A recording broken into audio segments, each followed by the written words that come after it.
2, 1. Siusi e Patrizio News. Sempre quel secondo, vabbè dai, cominciamo. Allora, vai. ho una notizia. Sì. Quali sono le città dove c'è più sole, più luce? Oh, come mi interessa, come mi interessa, come mi interessa. Ti Quali? interessa? Allora te lo dico. È una delle classifiche di Holidoo, il Certo, famoso che sito. ci dà classifiche. Sì, è un sito, è un motore di ricerca in realtà, ma ha questa specialità delle classifiche. Allora, le città con più illuminazione solare sono, Catania, Siracusa e Cagliari, tutte nelle isole. Allora, in Sicilia c'è la massima luce possibile, 273 ore di sole in media al mese. Pensa no.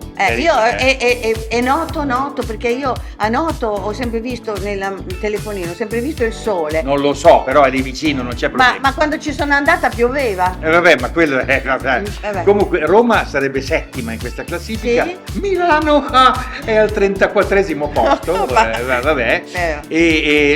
L'ultima è Aosta, povera, con appena 169 ore di sole al Però mese. è bellissima, a Ostia Sì, ci siamo ho andati, capito. è stata una cosa, potete andare a vedere su Italia Slow Tour tutti i filmati su Aosta. È vero. Che è stupenda. Bene, infatti.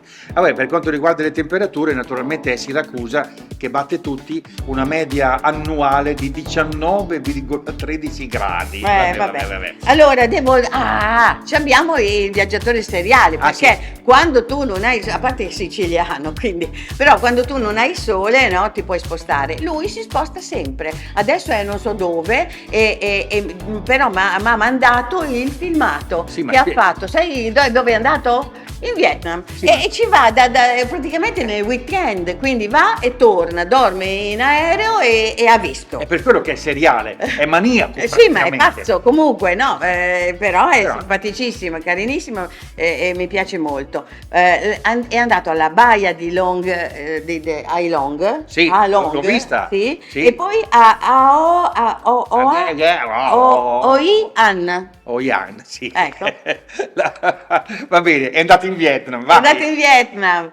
Ciao Siusi, oggi siamo ad Halong Bay, in Vietnam, uno dei paesaggi più spettacolari al mondo, con oltre 1600 isole calcaree che emergono dalle acque color smeraldo. Navigare tra queste formazioni rocciose è come entrare in un dipinto tradizionale cinese. Esploriamo la Grotta della Sorpresa, con le sue stalattiti e stalagmiti che sembrano sculture. Ci spostiamo nella capitale Hanoi e prendiamo il treno verso Hoi An, un'antica città portuale fra le più affascinanti del sud-est asiatico. Di notte le lanterne illuminano le strade, creando un'atmosfera magica, soprattutto se la nazionale vietnamita di calcio ha appena vinto l'Asian Cup e la città si è trasformata in un mare di bandiere rosse con la stella gialla e motorini che sfrecciano ovunque tra cori e clacson, un'esperienza indimenticabile. A 50 km da qui si trova uno dei luoghi più iconici del Vietnam, il Golden Bridge, un ponte sospeso sorretto da due gigantesche mani di pietra.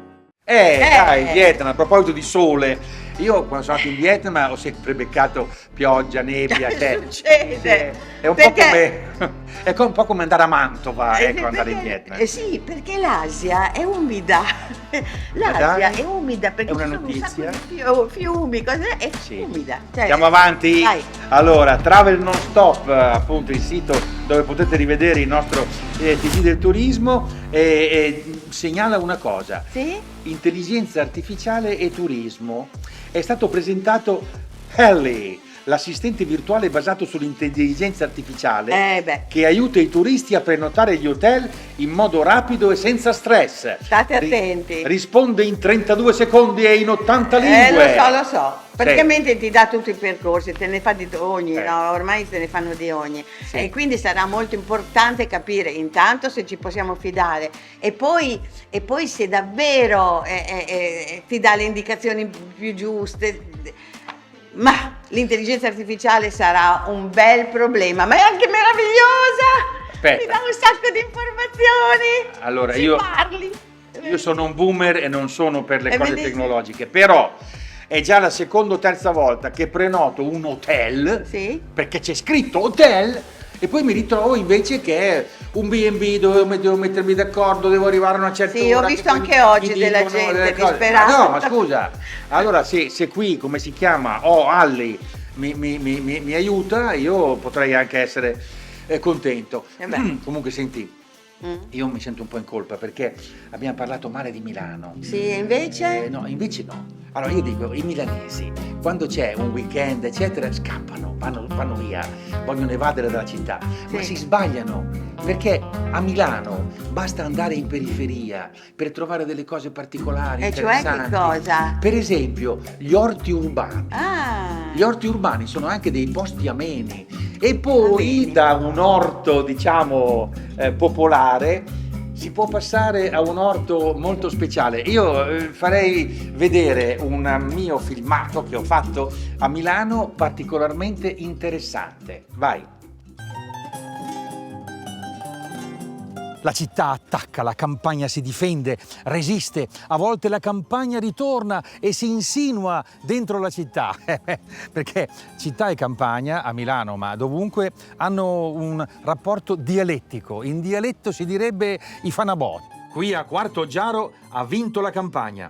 Il comune ha allestito dei nuovi orti urbani che nel caso di Domenico gli fanno recuperare le sue radici. Domenico è arrivato a Milano dalla Puglia 50 anni fa e ha ancora in mente la sua terra.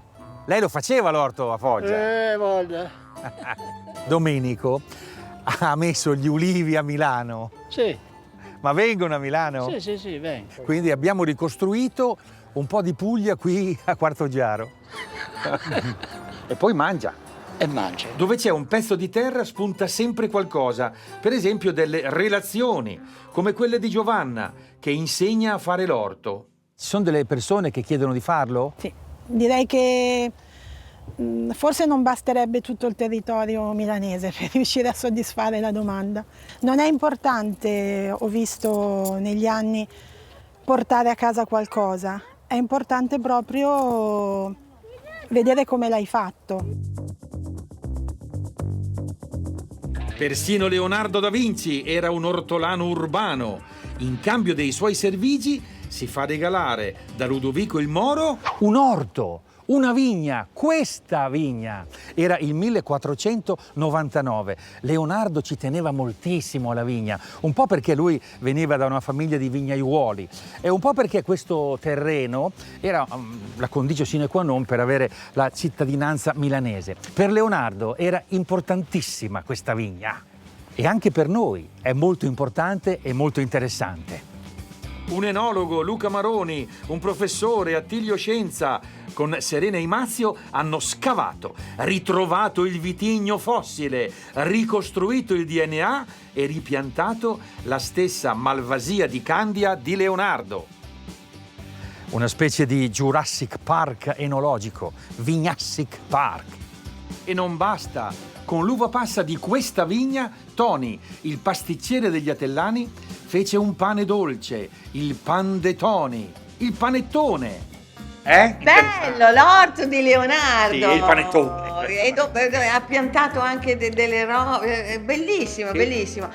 Comunque anch'io ho visto a Milano, insomma, niente meno che l'Ultima Cena, naturalmente al Cenacolo Vinciano a Santa Maria delle Grazie. Ho letto per essere sicura, però c'è una cosa, sai che c'è un mistero, a parte il grande mistero di Leonardo, dell'Ultima Cena, chi è che è vicino a Leonardo, è tutto da capire, tutto da vedere, insomma io ho le mie idee. Lui stesso diceva, il Giovannino, ho preso ispirazione da una ragazza che ho visto all'ospedale di Milano, pensa, quindi allora, se era una ragazza, va bene, comunque quello che sarà. Ma sai qual è la cosa più buffa? No. È che di fronte al Cenacolo, dall'altra parte c'è un affresco bellissimo di un grande pittore, ma non lo vede mai nessuno perché sono tutti montati dalla parte di Leonardo. Vabbè, succede. Vabbè, aspetta un attimo.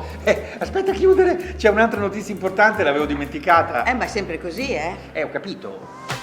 Toscana Promozione suggerisce di mettere la toscana in bocca, ma no, non vuol dire che dobbiamo parlare con l'H aspirata dei toscani. La Toscana in bocca è una rassegna enogastronomica organizzata da Vetrina Toscana a Pistoia dal 24 al 27 aprile alla Cattedrale e a Prato il 13 e 14 giugno. L'obiettivo: diffondere la conoscenza della cucina toscana e dei suoi prodotti. Ci trovate in effetti le migliori espressioni della cucina locale, ristoranti, pizzerie, pasticcerie, enoteche.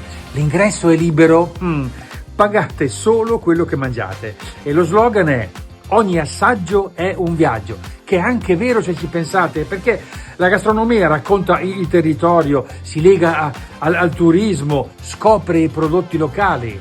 L'anno scorso ci sono andate 50.000 persone e quest'anno probabilmente sarà anche peggio, e cioè anche meglio. Tutte le informazioni le trovate sul sito latoscanainbocca.it. Dai, salutiamo che è finita. Dai, ciao. Ma è finita? Sì. Sì, è finita. Ciao, alla prossima.